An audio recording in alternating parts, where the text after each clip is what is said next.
Ішов 1896 рік. Ось такі фільми документальні. Memorial has a collection of films meant for documentary research. There are over 1,000 of them. The documentaries are very popular among students. Memorial's deputy chairman, Roman Krutzik, along with other researchers at the Museum of Soviet Occupation, have gathered a huge collection. They are kept alongside photographs, documents, books, and other evidence of Soviet crimes in Ukraine. It has taken the researchers over 20 years to bring this collection together as a reminder of the past. When the terror began in 1936, every republic received a quota on how many people were allowed to be executed. Ukraine received the largest number of these permits. And there is an interesting document showing one regional committee's request to Moscow in order to increase their limits of executions. The first exhibition opened in 2001, it must not be forgotten, is a chronicle of the communist repressions of 1917 to 1991. Other exhibits include Ukrainian Solovki and the Holodomor and photos. One of the recent expositions is called The People's War. It aims at informing visitors about the Ukrainian peasant Cossack revolts from 1917 to 1932.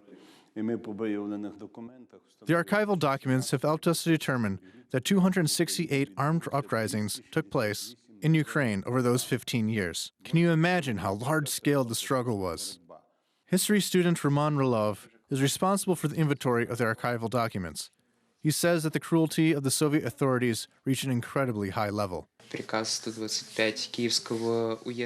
Order Number 125 of the Kyiv Revolutionary Committee from 1920, the Bolsheviks stated this directly.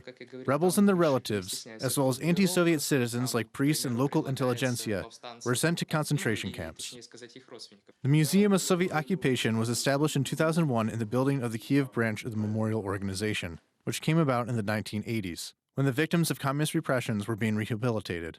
From its beginnings in Moscow, the movement spread to Ukraine, Georgia, Latvia, and Kazakhstan. Now, Italy also has a branch. The Ukrainian branch was founded on March 4, 1989. It was named after the Ukrainian poet and dissident Vasyl Stus. He was twice convicted on charges of anti-Soviet propaganda and died in 1985 in a forced labor camp as a result of a hunger strike. The Memorial Organization is now involved in the rehabilitation of victims of political repression, the excavation of mass graves, and publishing books about the Soviet era. We have many plans. For example, now we are holding negotiations with the government about the importance of educating the younger generation. We have already achieved many positive results. Here we have the Bykivnia exposition. Children saw those bullet-riddled skulls from the forest in Bykivnia.